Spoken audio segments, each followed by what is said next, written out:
Am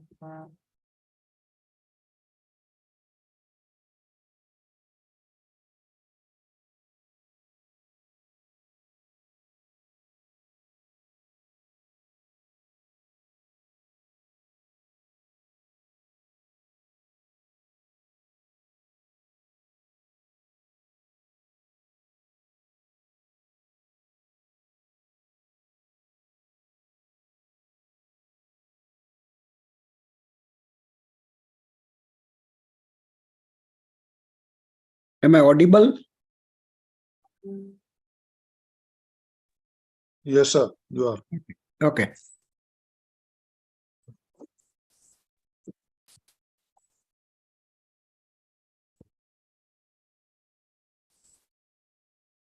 Jai Janendra, everybody, and welcome to sixth session of our Global Paryushan series. Requesting Amol Bhai to please play the Navkar mantra to start the lecture.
Thank you, Amol Bhai and Jai Janendra once again.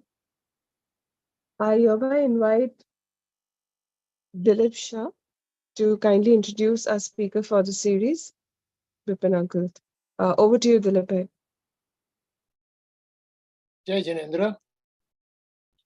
For the 223 Jaina Paryushan celebration, I'm very happy to present first Global Paryushan Parva hosted by Dr. Bipin Doshi.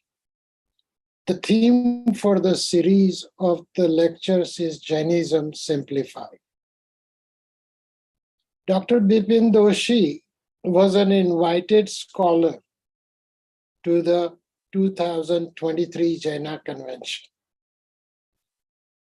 He presented two well-attended lectures during the convention, and during his visit this year, he has visited 10 Jain centers from Tampa, Florida, to New York, to Los Angeles, and many cities in between, presenting 3-day seminars on basics of Jainism. Because of his ability to explain finer points of Jain philosophy in plain English, he draws young and old alike. It must be noted that he does all of his traveling and lecturing without any charge to the Jain centers. Dr. Bipin Doshi's theme today is one of the most important Jain teachings, tatvas. I'm proud to present Dr. Bipin Doshi.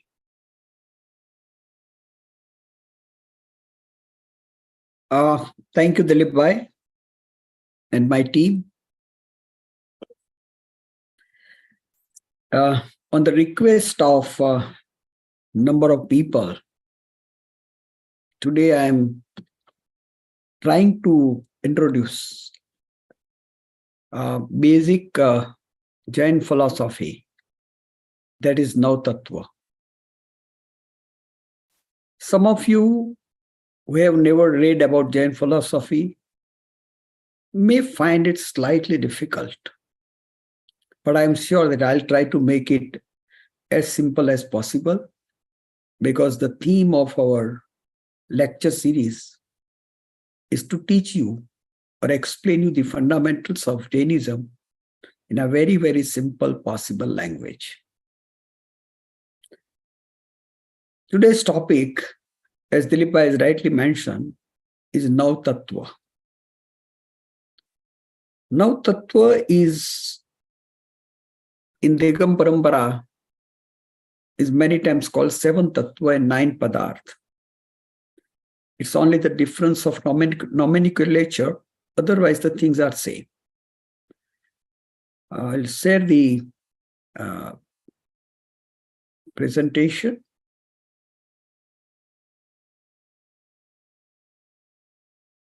Are you seeing the presentation? Yes, Uncle. Thank you. If you can put it on the presentation mode. Right now, I can see all the other slides also.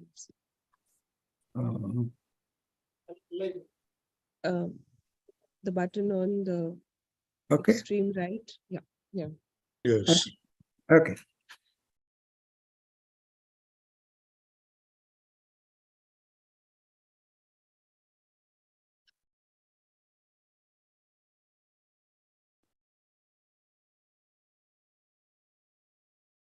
The learning of Jain philosophy, if one is really interested, is to start with the simplest text, which is called Tattvat Sutra.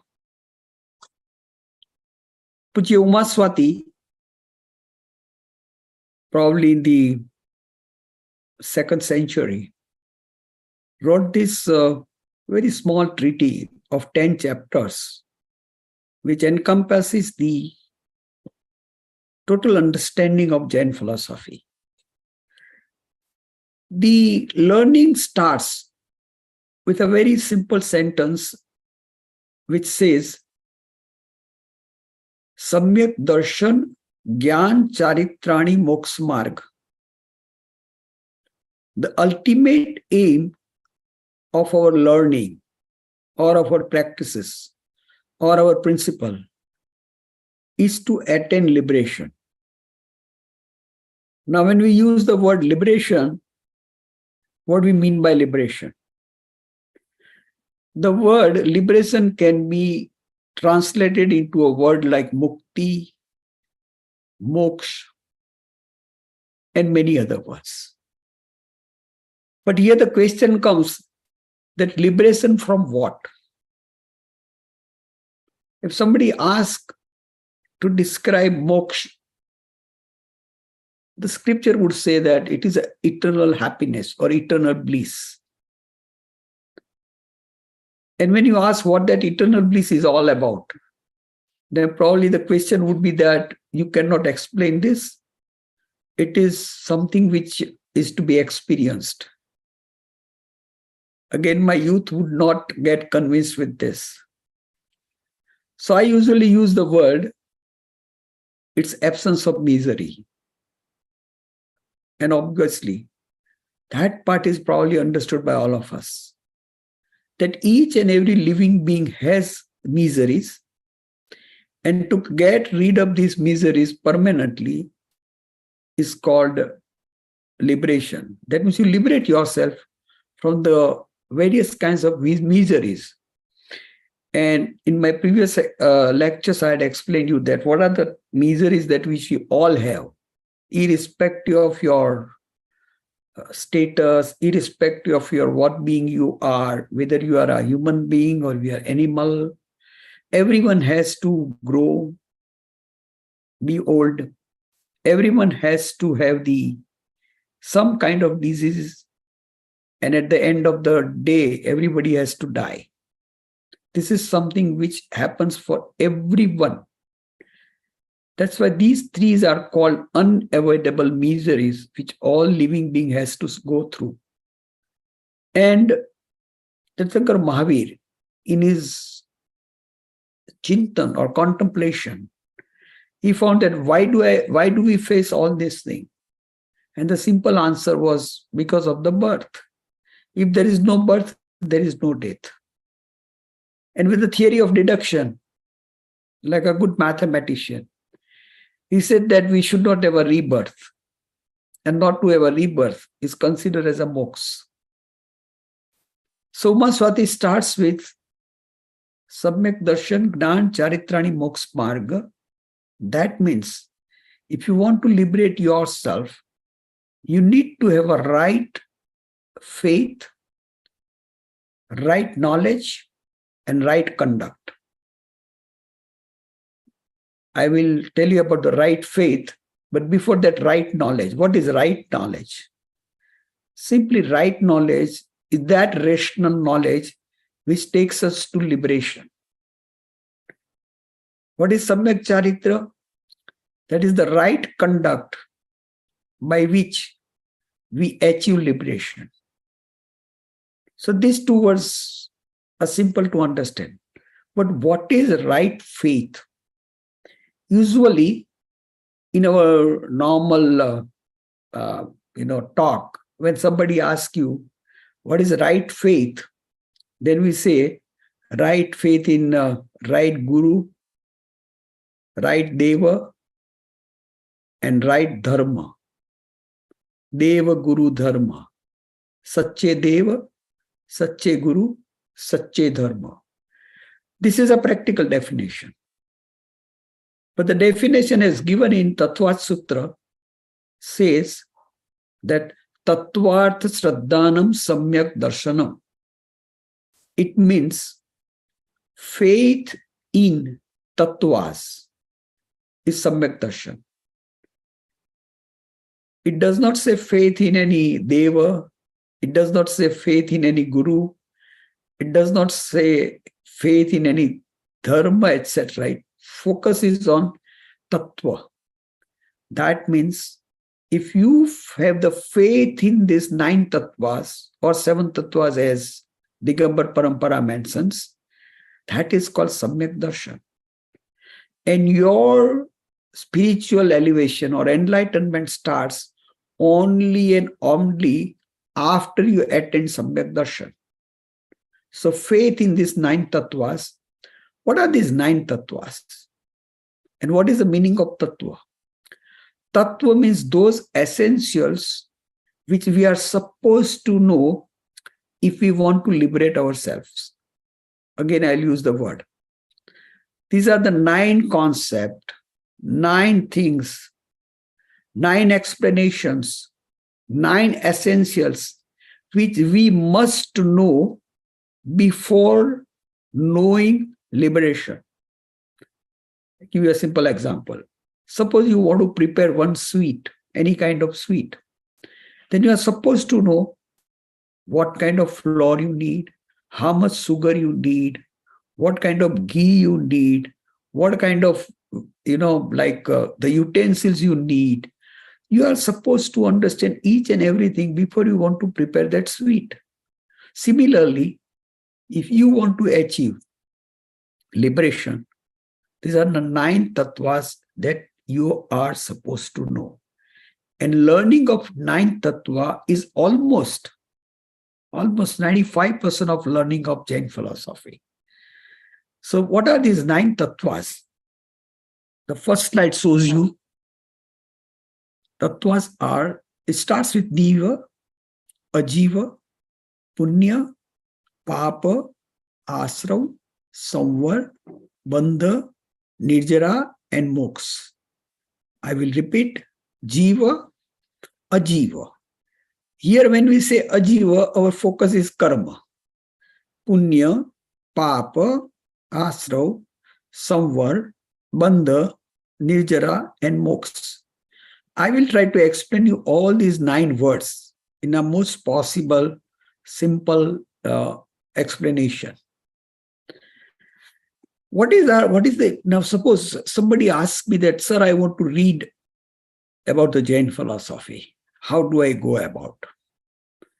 Many times we start learning some scripture, or somebody says I would read Karma Grantha, somebody would say I would read Jiva, and there are many books that people may start reading.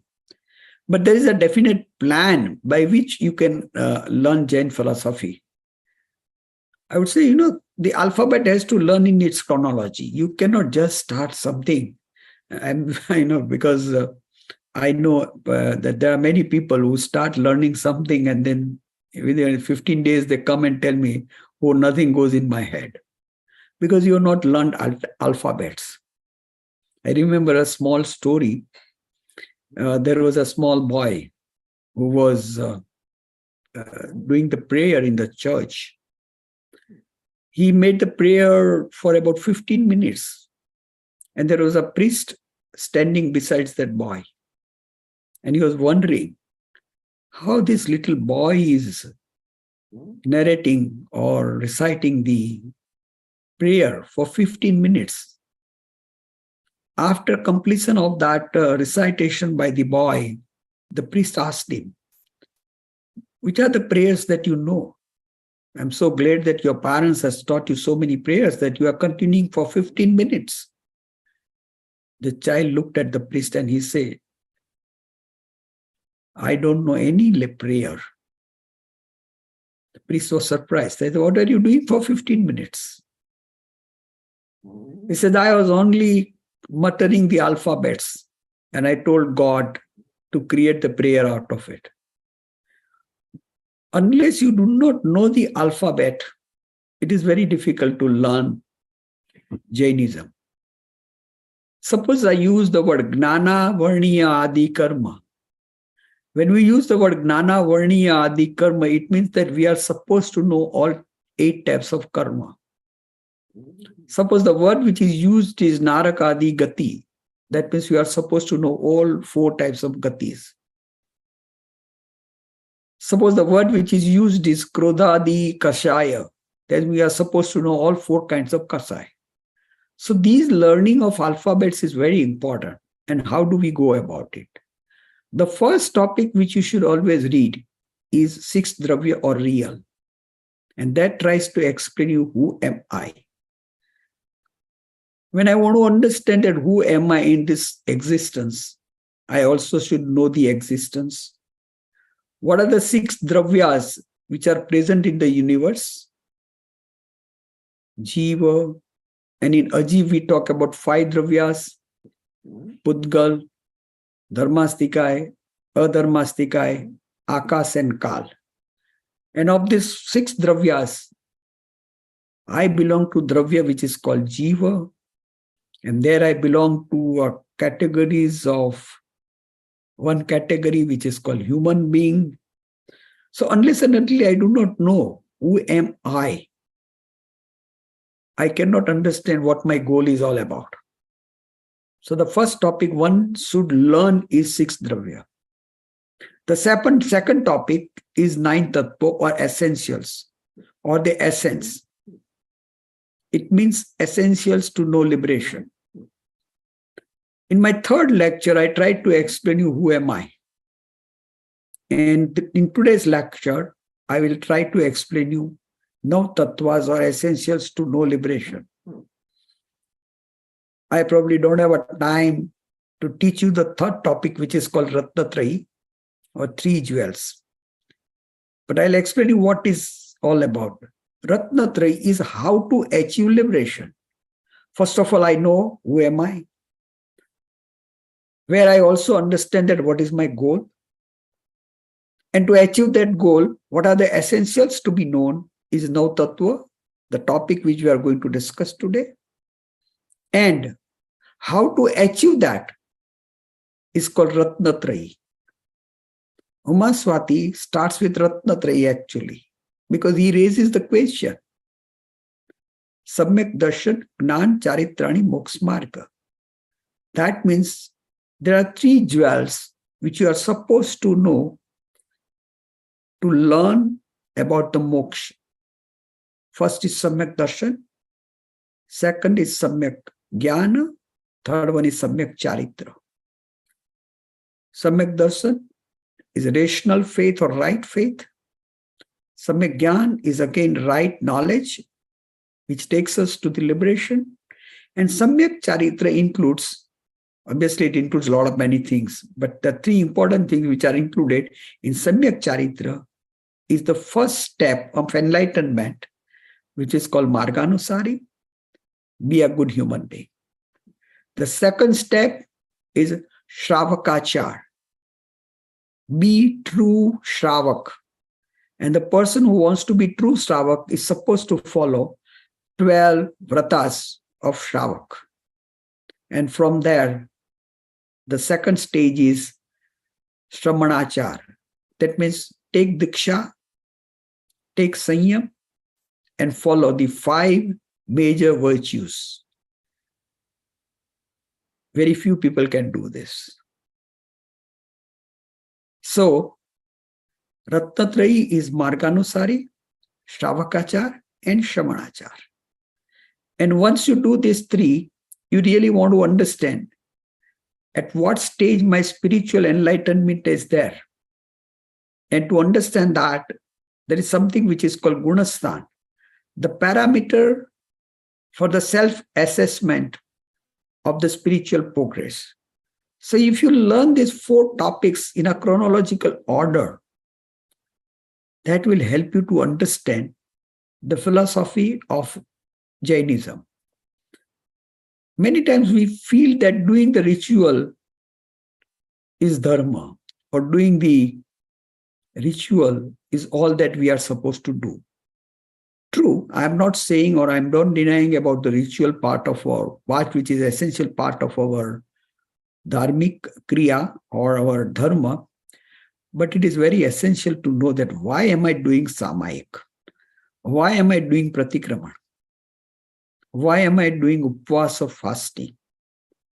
What is the purpose of various kinds of rituals which we do in our day-to-day life? Because ultimately, our goal is to liberate. How will this upvas or fasting would help me to liberate? How these rituals will help me to liberate? And that can be understood only and only when we understand 9 tatvas. There are 9 tatvas, but what are these 9 tatvas? 2 most important tattvas are soul, that is Jiva, and Pudgal or Ajiva.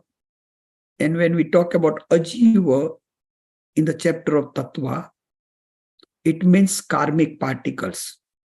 In my previous lecture, I explained you that Jainism is the only religion where karmas are considered to be matter particles. When you talk about Buddhism, the karmas are considered to be vasana.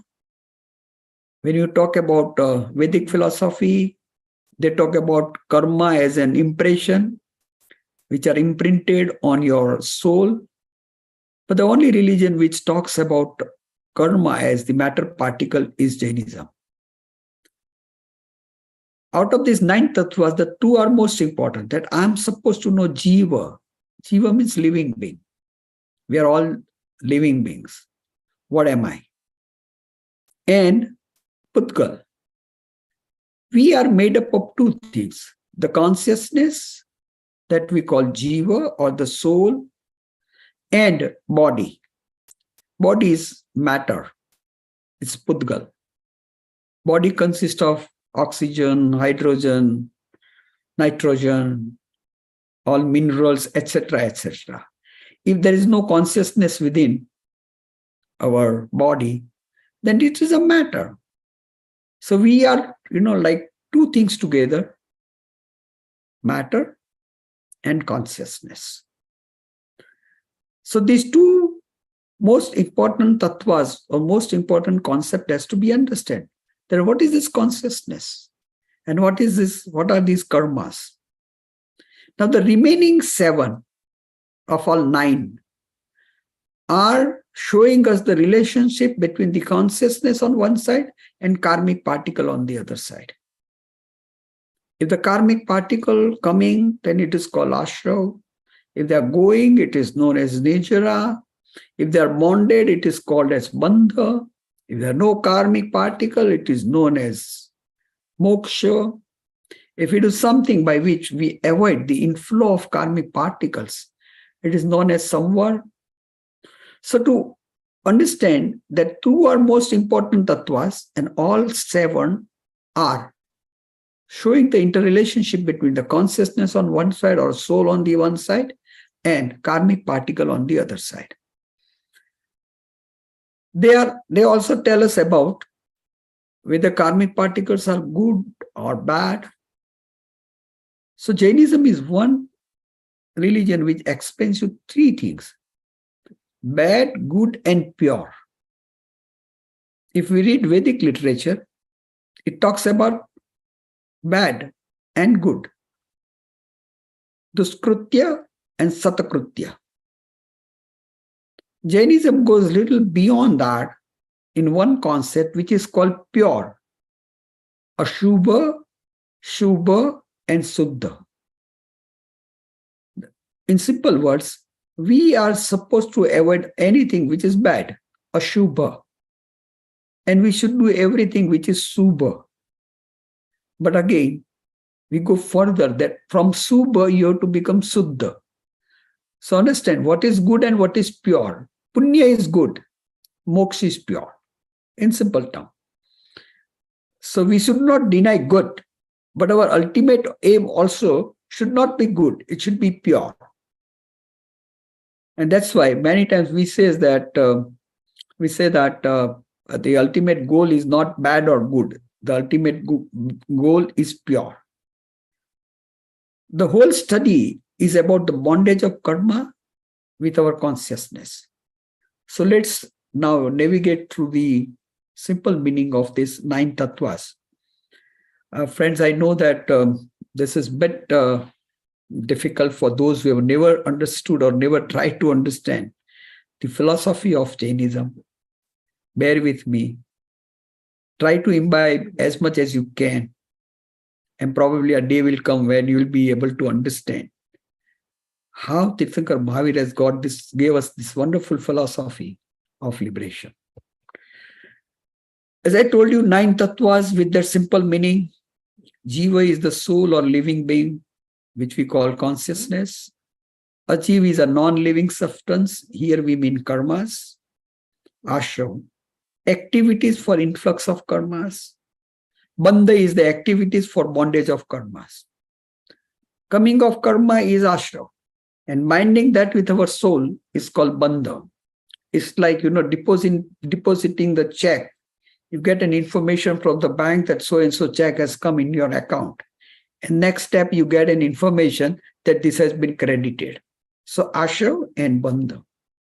Now, when you get in ashram, it could be a good particles or the bad particles. So activity which binds virtuous karmas is called punya, and the activity which binds sin or non-virtuous karma is called pap. Samvar is all your activities by which you stop the influx of the karmas.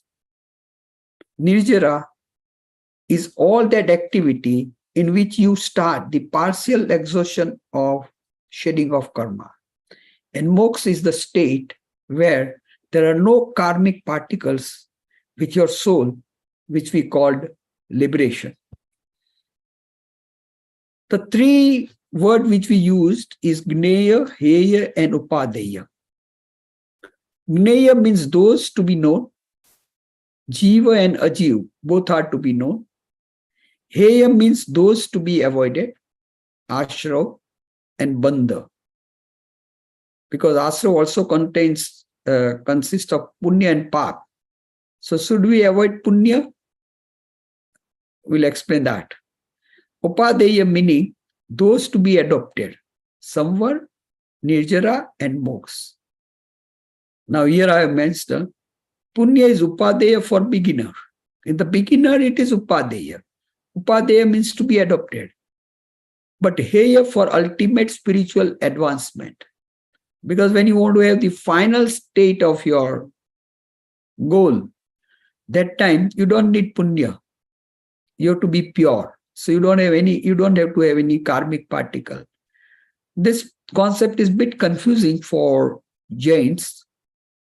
But let me, consider that what Jains mean over here is niskam karma. Niskam karma means it's not that you stop doing karmas. But when you're doing any activities, it has to be without any rag or dvesh. That's what we call without any aversion and attachment. That activity is considered to be the true activity for our liberation. Take an example. Tirthankar Mahavir gave us the sermons even at the end of his life. Obviously, to help others or to give us sermons for a better life. That's what we study in Uttradhyan Sutra. Is a good deed. And if it is a good deed, it should be considered as punya. But for Tirthankar Mahavir, it was not punya. Because whatever he gave without rag and dvesha. So that part we can, like if you want to relate it with our Vedic philosophy, it is niskama kritya or niskam karma. Ninth tattva is key to right faith. As I just narrated, tattvat sraddhanam samyak darshanam. This is the second sutras of Tattvat Sutra. Faith in tattva is right faith. Ninth tattva in simple language. The first, you believe in the existence of the pure soul. You should have faith into this ninth tattva. And the first thing which he says, that there exists Jiva. See, there are people who does not even accept that there exists something like Atma or soul. If you read Atma Siddhi, Srimad Rajchandra has explained us by 6 words. If you really want to understand Jain philosophy, you must know 6th pada, Shatapada, that there exists soul, because there are people who does not believe into that. Not only that it exists, but it is eternal. Because there are people who believe in soul, but then they say that once the body dies, the soul is gone. But Srimad Rajchandra here very clearly mentions that the first thing to have the faith is that there is soul. But that soul is eternal. That's the second thing. The third thing which it says is that there are karmic particles. That's what we mean here by Ajiva. And then it says that you as a soul is doer and the enjoyer of those karmic particles. Atma karta bhi hai, Atma bhokta bhi hai. Swakarma ka Atma karta hai, Atma bhokta hai. And then it says that there is moksha, or there is liberation, and there is a way to liberation. By explaining this 6 pada by a teacher to the student, Atma Siddhi also explains us in brief the foundation on which you must have a faith to understand the basic philosophy. Suppose somebody says that I don't believe in soul, or I don't believe in this karmas, then it's very difficult for him to understand the intricacies of the life and the complexities of karmic particle, or the complexities of our own existence. The second thing is, when we believe that there is a pure soul, we also have to believe that pure soul has got infinite knowledge, Ananta Gyan, infinite perception, Ananta Darshan, and infinite power, Ananta Sukha. And to remove the Mohaniya karma. That means it is without any rag and dvesh. Believe that our transmigration in various forms of lives is due to karmic bondage and fusion. Miseries and cycle of birth and death continues till we eliminate all karmas from our soul. Process of bondage and dissolution of karmic particle follows by the activities of our soul. These are the 9 tattvas in a simple language. As I mentioned previously, in tattvas, 2 are most important. Jiva and Karma, and the remaining are explaining the relationship between these two. Now let's understand what is Jiva Tattva in a very simple, possible few lines. Jiva Tattva, that means we are talking about the soul. There are infinite independent souls. In this universe, there are infinite independent souls.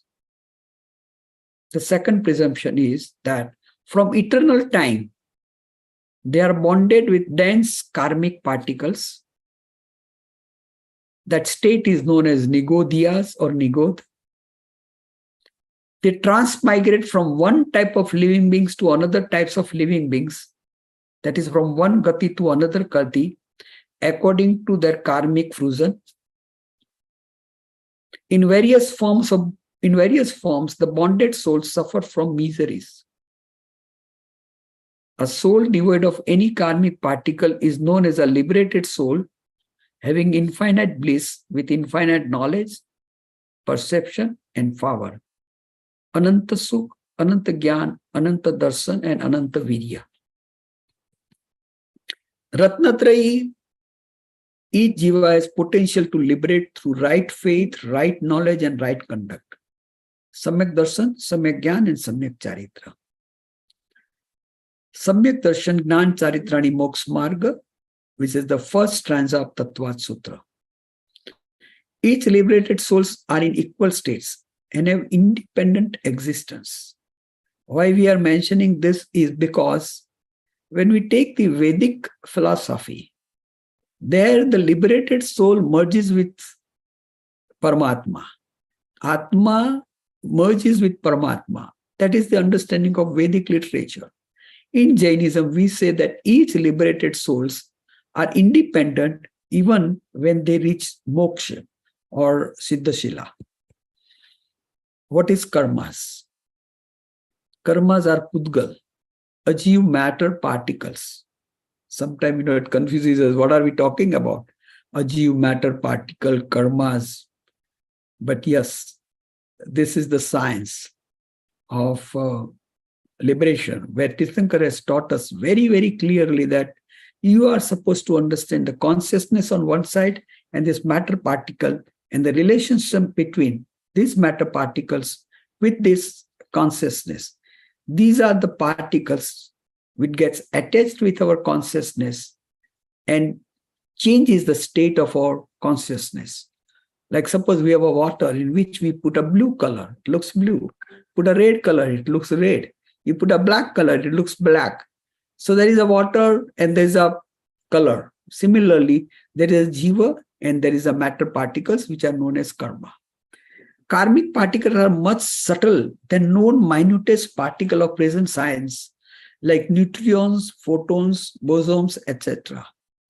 Science has also started knowing the matter particles which are so minute, but the karmic particles are still much subtler than the known subatomic particle of science. They are abundantly present in the whole universe. Each and every corner of the universe is full of karmic particles. In simple language, we say that the universe is filled of karmic particle. Hindi mein kehte thaso thas. In Gujarati, we say thaso thas. Aku universe, aku vishwa, karmic particles thi thaso thas bharayelu છે. Then we say they have an affinity to bind to soul or dissolve from soul depending on the activities of the soul. This process goes on continuously till liberation. There is not a single moment in our life where we stop binding the soul, stop binding the karmic particle. Suppose you are just sitting at one corner and you think that, okay, something in your mind. When you think something good, you are imbibing or you are attracting the good particles. When you think something bad, you are inviting the bad particles. So there is no way in which you can say that, okay, I have stopped, even a subconscious mind invites, there is an influx or the efflux of your karmas. The soul is the doer enjoyer and sufferer of karmas. I should have mentioned its own karmas, karta and bhokta. Soul has influence only on its own karmas. You cannot affect my karmas. I cannot, do anything on your karmas. My soul can affect only my karmas. Yes, your helping me to do that is fine, but ultimately I have to do it. The process of either detachment or attachment has to, for my own karmas, has to go through my soul. You might be the instrument to do that, but directly you cannot do it. Lastly, there is no divine interference in bondage, fusion, and shedding of karmas by soul. This is in contrast with many other philosophies where God can help you, or Allah can help you, or Jesus, or Paramatma can help you.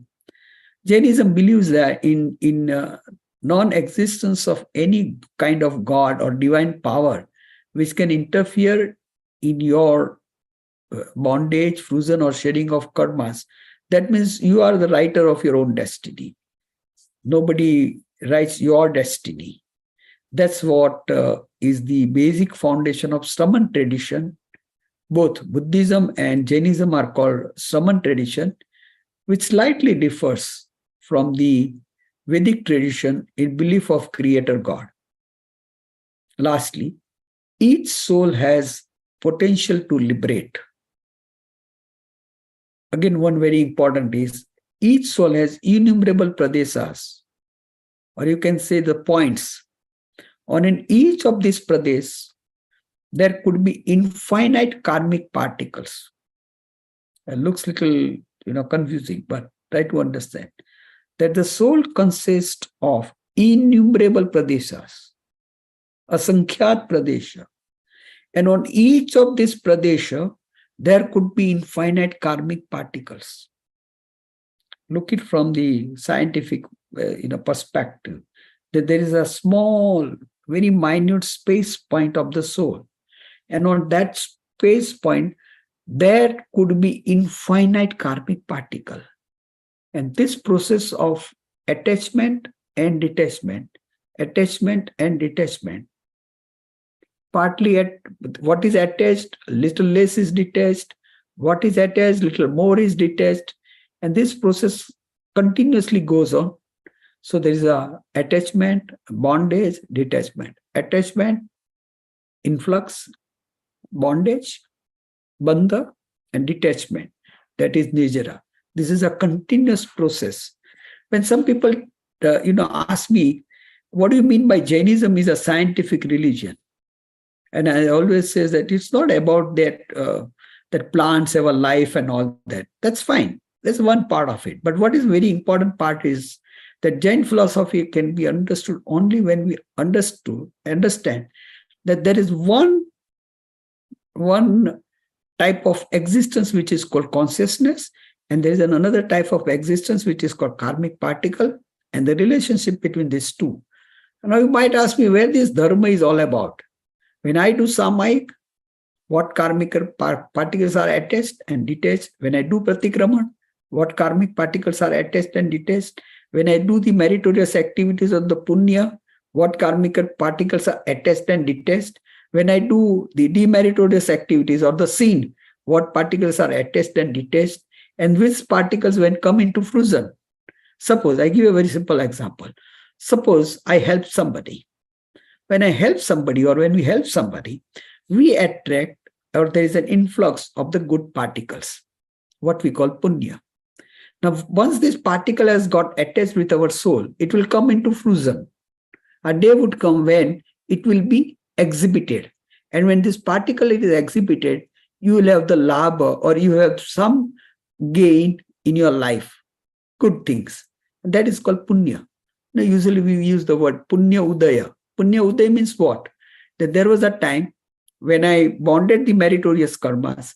Now it has come into fusion. And when it has come into fusion, I'm getting the advantages of that. Now, suppose you've got a good money and good car and everything very good in your life. What is it? That is because the fruition of punya karmas, which you have bonded in past.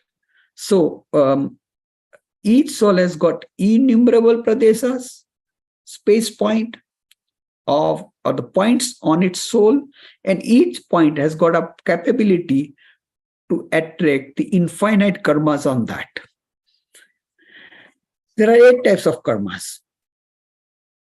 Now let's understand. Unless and until we do not understand the difference between the liberated souls and non-liberated souls, it's very difficult again to understand the basics of Jain philosophy.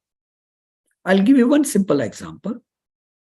We should understand what are the virtues of the pure soul and what are the virtues of the bonded soul and why that is so.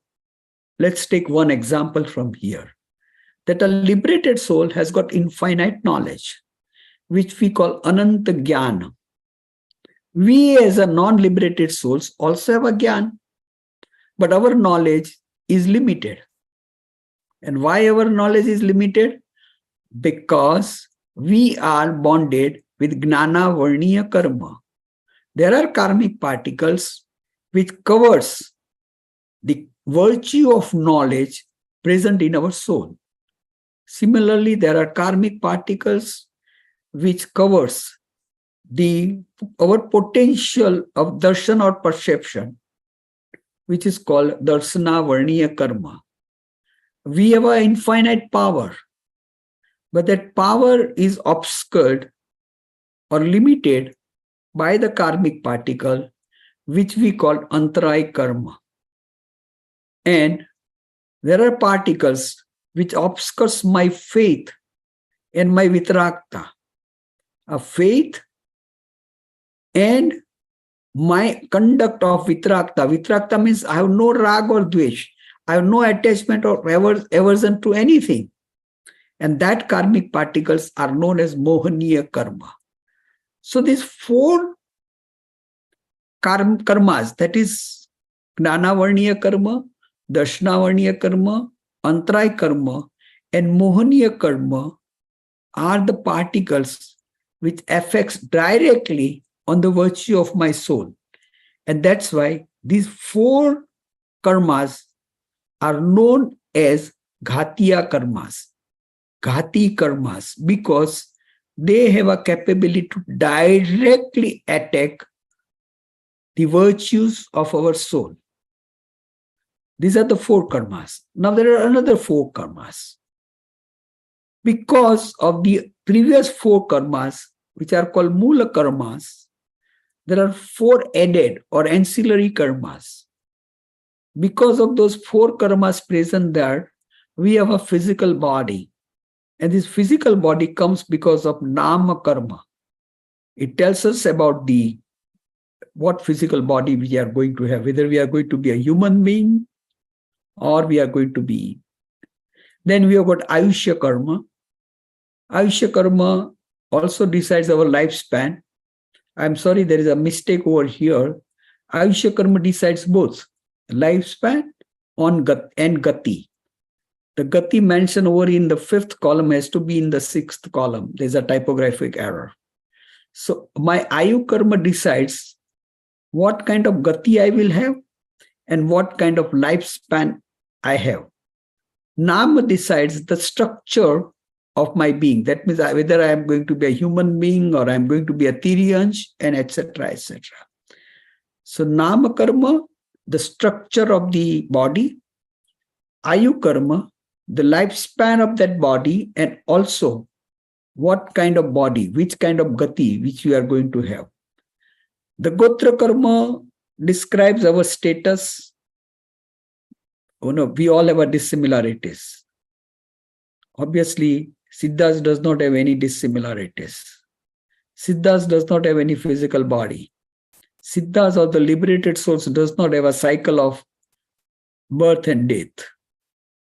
And at the same time, there is no sensory pain or pleasures as far as the Siddhas are concerned, because they don't have a body. But we have a Vedaniya karma, which exhibit in sensory pains and pleasures. Friends, let me just tell you that I should have used the word sensory, not sensual, because in country like USA, the word sensual is misunderstood. So pardon with me, I should have used the word sensory pains and pleasures. So these are the 4 additional karmas which we all have. So in total, there are 8 karmic karmas. And a good student learning Jain philosophy must know the meaning of the the name of these 8 karmas and what does happen because of these 8 karmas. Simply, Gnana Varniya karma obscures your knowledge. Nam karma gives the structure of the body which you possess. Or Vedaniya karma, which leads to exhibition of sensory pains and pleasures. So a very simple understanding of all these 8 words is very essential. What is the goal of our soul? Final goal of each soul is to get rid of all karmic attachment through the various ways, like a lifestyle of non-violence, restraint, and penance. If I am following ahimsa, if I am following sanyam, or if I am observing penance, my ultimate aim has to be detachment of all these karmic particles which are attached to the soul. And in our scripture, a very simple meaning of dharma is given. Dhammo mangal mukkittam. What is dharma? Try to understand. What is dharma? Dhammo mangal mukkittam. What is the right religion? Ahimsa sanyamo tavo. See, nowhere it is mentioned about ritual. Friends, again, you don't don't think that I am against ritual. But the ritual ultimately has to lead to ahimsa, sanyam, and tapa. If you do not achieve ahimsa, sanyam, and tap, then it does not become a religion. Dhammo mangal mukkittam. What is the most auspicious dharma? In 3 words it explains. In your life, follow the rule of non-violence, follow the rule of sanyam, and tapa. Tapa means penances. Your upavas is your tapa. Your aimbil is your tapa. Your pratikraman is your tapa. Your samayik is your tapa because it follows in the terms of dhyana. Vayavach is the tapa. We'll come to that later on. Now tattva, ashrav is inflow of karmas and bondage of karmas, which is ashrav and bandha. Just to tell you in brief that why do we have the inflow of karmas? A is from all sides, shrava is dripping in. The inflow of karma is known as ashrav. And what are the causes of this inauspicious ashrav and bondage? A wrong belief, that is mithyatva. Kashai, that is evil passions like anger, ego, deceit, and greed. Avirati is lack of restraint in doing sinful activities. Pramad is negligence or laziness like arrogance, craving, passion, sleep, gossiping. Yoga is activities of mind, body, and speech. Ashrav has to be understood by these 5 major causes which allows or which causes the inflow of the auspicious karmas or inauspicious ashrav and bondage. I think it's too much for us to understand this because in such a short time. But the 5 causes and what are the rewards happening because of these 5 causes should be understood in brief to understand ashrav. I'm not going into the detail of this because of the time constraint. Now, this 4-fold of punya and pap also should be understood by us. I'll give you a simple example. Suppose I say punya anubandhi punya. That means right now there is a uday of punya. Sorry. The fruition of uday is fruition of punya. That means I've got all materialistic happiness. And at that time, if you bind punya, that means, give a simple example. I'm rich and I'm using my money for the good activities. That is punya anubandhi punya. That is best. Suppose the punya is in Uday, that means you are rich, but you are involved not in good activities, the bad activities, because you have got all your money. This is the worst. Let us understand that when you have a punya, the possibility of binding pap is more, because you have got all the money and wealth to do the activities which you are not supposed to do. Pap and punya. There's an uday in pap. That means you don't have enough wealth or enough material with you, but still you bind punya. This is again good. And obviously, you have an uday of papa and you bind papa. You are deprived of something and you steal something. That is papanubandhi punya. The fourfold aspect of punya and pap should be very well understood. I'll just tell you about the second part again. That if you have a punya, you are blessed with wealth and many more things. And you use this wealth only for the lust, all the sensory pleasures and comfort and evil passions. This is the worst thing that can happen in our life. So if there is a fruition of punya, be careful. When we bind the karmas, we have to understand four things. Which kind of karmas I have bonded? That is called prakriti or the nature. How long this karmic particle would remain with me? That is called sthiti or karmas. Or with what intensity I have created this attachment? That is called ras or anubhag. And what is the quantity of karmic particle? That is known as pradesh. You are using, many times the word udaya, satta, bandha, udirna. These are all to explain the sthiti of karma. And sometimes very common word which you use, the nikachit karmas. The nikachit karmas are coming under the third category, intensity of attachment. So when we bind any karma, we must think that, okay, which karma I have bonded, for how long that would remain with my soul, with what intensity I have bonded, and how much of that karma is bonded. Learning about this is again very important to understand the theory of karma and my liberation.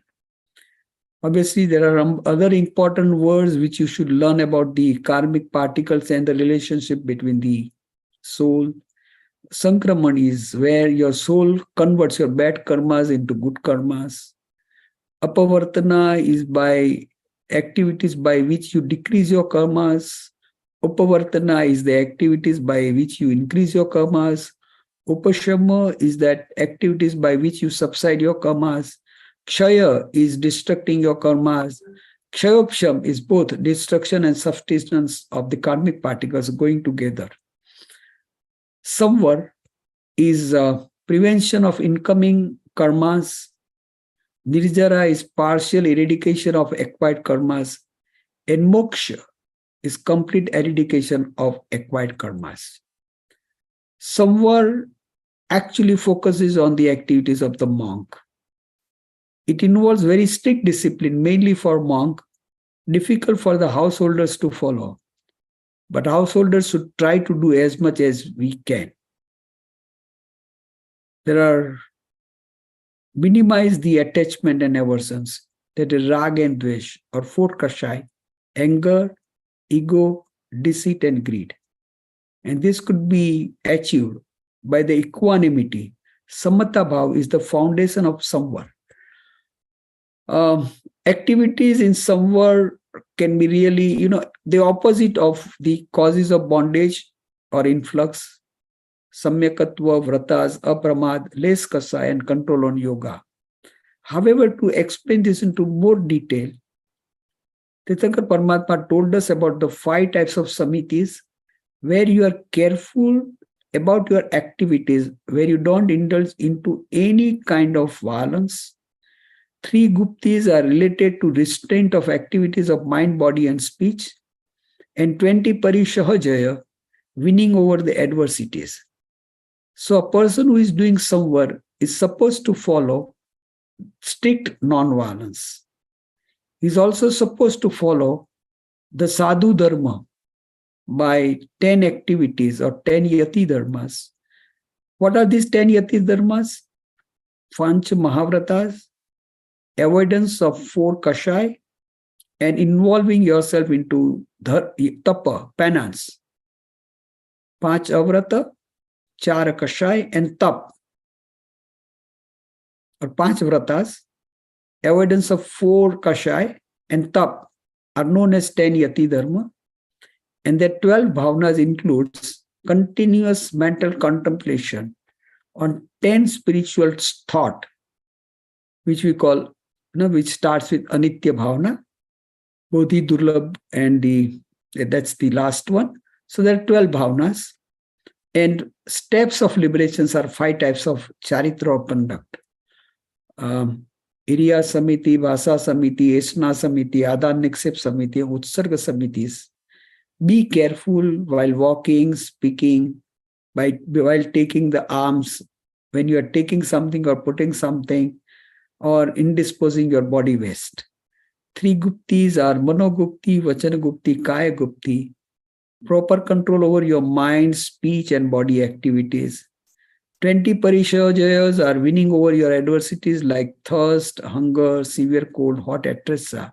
That means in all such situations, you don't get involved into any kind of violence. You will suffer, but you will not get involved into violence. 10 Yati Dharma, I have already said. I don't want to go into the details of 12 bhavanas, very well explained by a number of our scripture, like what we call Bara Bhavana or Anuprekshas. The other word which is used is also Anuprekshas, continuous mental contemplation. If I think every moment that the next moment I may not be here, Anitya Bhavana. Let's take the example of first Bhavana, Anitya Bhavana. That means if I continuously contemplate that, there could be a moment next to this moment where I will not be there. And if we continuously think about this, I'm not talking about the part of the fear, but if we continuously think, our attachment will be minimized. And that's why any sadhu or any spiritual enlightened person is supposed to follow this continuous mental contemplation called Anupraksha. The 4 practical Vyavahar Bhavana is Maitri, Pramod, Karuna, Madhyastha Bhavana. We usually sing that song of Maitri Bhavanu Pavitra Jaranu, Mujahiyama Vaya Kare. These 4 practical bhavanas are very important. They are also known as Vyavahar Bhavana for our day-to-day life. Won't go into the 5 charitra because it's a bit difficult to understand right now, sort of time. Then we should briefly understand what is Nijera. There is a Nijera, means on the fusion of karmic particles, they will shed off automatically. That is Akam Nijera. You are not doing anything. But Sakam Nijera, that means you make the efforts to see that all your accumulated karmic particles are exhausted or are shed off. How do you do that? We do it by tapa, austerities. Ichcha nirodhasya tapa. And this tapa is of 2 kinds, Bahya tapa and Abhyantar tapa. Bahya tapas are the preparatory penances before we go to the internal penances. It's like, suppose you want to go for your medicine, medical education, then you are supposed to pass your NEET examination or M whatever is there in USA. So external penance is like preparing yourself to go to the internal penances, which are called Abhyantar tapas or internal austerities. These are the final penances for Nijera. What are the Bahya tapas? Are Ansan, Unodari, Vritti Sankshep, Ras, Tyag, Kaya, Kalesh, and Salinta. Suppose you are doing Upavas, that is Ansan. Suppose you are doing Vyashana, that is your Unodari. Suppose you are restricting your number of items which you eat, that is Vritti Sankshep. Suppose you are doing Aimbil, that is Rasatyag. Suppose you are doing some activities by which you restrain your body, that is called Kaya Klesh. And Salinta is to control your requirement in the terms of space and also steady your mind. That is called Salinta. These are the prerequisites to go to the external penances. Now we are trying to understand that Bahya Tapa does not mean control of only food. It has to be understood that this is example given. Actually, you are supposed to restrain all the sensory pleasure activities, which may be related to touch, taste, smell, seeing, or hearing. All that activities, which we call maja, has to be avoided if you really want to go to the enlightenment. The deeper meaning of external penance is, I told you that this is a very important slide, and this is something which has to be understood very much. When I say unsan is to avoid, what to avoid? The taste, touch, smell, and vision and hearing, all five, not only taste. When I say unodari is to listen, my pleasure. Ruti Sankshep is to control the wandering of my desire. And Ras Parityak is to control the varieties of desire. So it has to be understood for the concept of all five senses, not only taste. Abhyantar tap or prayaschit. Prayaschit includes both. Pratikraman. Tomorrow we'll be doing all our Savansari Pratikraman. Repentance of past misdeeds. What we call Pratikraman. That we ask our own self for Michhami Duklam. Michhami Duklam. The meaning of Michhami Duklam is Mere Duskritya Mithya Ho. Mere Duskritya Mithya Ho. Unfortunately, by practice, we are considering Mithyatva as Kshamapna. Actually, it is not Kshamapna. If you really want to ask for Kshamapna or Kshama, you should use the word, the different word, not the Michhami Duklam. And, in simple meaning, you said, I ask for your forgiveness. मैं आपसे क्षमा चाहता हूँ. मुझे आप क्षमा कीजिए. That is a simple meaning. Or, you can, there are various words, but, Michhami Duklam is a word where I repent within me. That is Michhami Duklam. So, I'm not saying that don't use the Michhami Duklam word because it is now traditionally used. The right word one may use is Kamat Kamna. Kamat Kamna is a right word where you ask for the forgiveness. The second is Vinaya, respect for each and every living being of this universe. You cannot achieve moksha unless and until this virtue is imbibed. We have passed 7 minutes. I'll just take few minutes more because this topic is very big. Vayavech is selfless services to monk, nuns, and needy. Please read the word last. All needy people, if you help them, that is also called Vayavacha. Swadhyaya is study of religious scripture, study of self, who am I? Now, we are going little into the depth of our own selves. Meditation is again meditation on my self-virtues. Who am I? What am I? What is my goal? What are the virtues of my soul? That is dhyana. Kayotsarga is a deep meditation to the extent that one realizes that his body and souls are different entities. Unless until this stage is not achieved, moksha is not possible.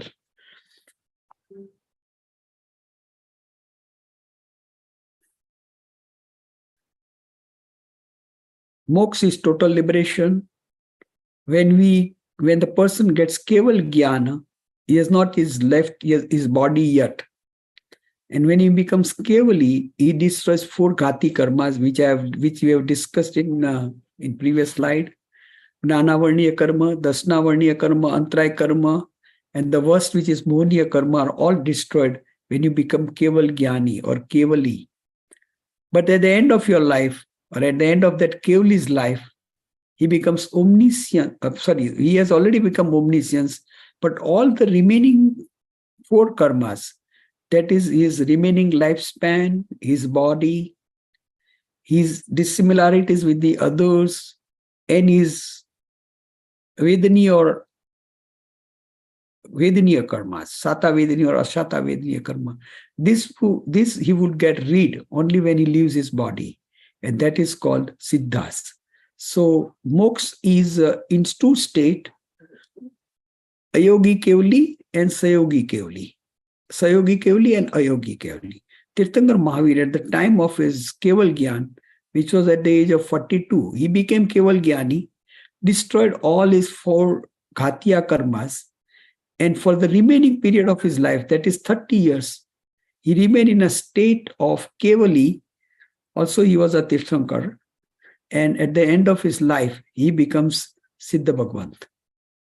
What is need? Why do we need to know? To understand the happiness in relation to bondage and liberation of soul with karmic particle, understanding the true nature of the soul, knowing what is Ashubha, Papa, what is knowing Shubha, that is Punya, and what is pure, that is the state of Siddhas, could be understood only when we study Nau Tattva. And this is the essential to execute the process of liberation. I know I have exceeded few minutes today, but friends, let me again tell you, if you do not know 6 dravyas, if you do not know Nau Tattvas, if you do not know Ratnatrayi, you cannot understand the philosophy of our liberation. All the rituals are important, but give little time to understand this. And again, let me tell you, if you are interested, you can learn this philosophy by putting at least 2 hours a week for a period of 1 year. We conduct various courses through our University of Mumbai, through our university, that is Sumandip University, and obviously in our capacity through our Jaina teaching or teaching by Jaina India Foundation or teaching by Jain Academy. We conduct various courses where we try to teach you these basics of Jain philosophy. Paryushan will come and Paryushan will go. Our rituals will remain with us all the time. That's all fine, that we are supposed to do. But at the same time, as a good Jain, we must learn the basics of Jain philosophy. When I started reading about this, I had a confusion whether I'll be able to understand Jain philosophy or not. But then I realized that if I'm a doctor, studying 34 topics in my 4.5 years of curriculum, if you are a lawyer, studying so many law books in your 5 years of learning, if you are a chartered accountant, learning a lot in 3 to 4 years of time, if you are an engineer, putting few years to learn about engineering, or if you are a computer engineer and whatever it is, we spend enough time of learning for which we profess. But at the same time, we hardly know about anything about our Jain philosophy, and still we try to call ourselves Jain. This is very simple. This is a very small book of learning. Any person who has a desire or little understanding may have to put little efforts to understand, because many times it happens that our children ask us the question and we are absolutely blind. We can't explain them either with the help of philosophy or with the help of logic. And that's where the problem starts. It's my request that all youngsters should put some time. I'm not saying, because it needs hardly 2 hours a week, maybe probably only for 1 year. Then you're done with it. You know about it. We try to help you out. So please join our courses whenever it's possible. Try to join such type of discourses arranged by Jaina and many other organizations. And I'm sure this learning is not for anything else, but for your own enlightenment, for making your life much better than what it is. Increase in your happiness, which you already possess.